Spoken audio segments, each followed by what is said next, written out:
Começa o dia com uma meditação cortico e poderoso. Awe Dios que papo medita. Presenta pa Romaida Stasia.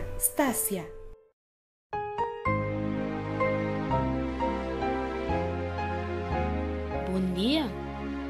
Awe nos meditação ta titular. Nosso fruta labore conhecer. E está saca fora do book de Lucas 6:44. Bota reconhecer cada palo na sua mesma fruta. Não por pegue figo fora de mata de sumpinha. Ni coisa que drive fora de caduche. E palavra conhecer é uma palavra impressionante, qual na grego significa ginosco.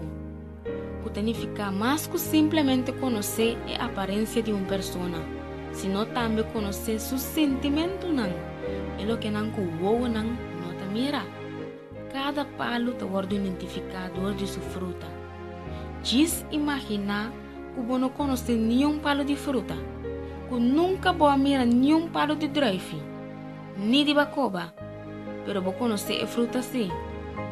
Como lo vou por vai distinguir quatro qua? E palo de drive está dando fruta no seu devido tempo. E o palo de bacoba mesma coisa. É um cubista, que é um verdadeiro cristiano, sua fruta não lo demonstra essa aqui. Sobre a fruta de espírito, está uno que nota falha. Esta é um que está convencendo-nos de turcos. Tapi me quer meditar e ver versículo aqui ave. E tem paciência.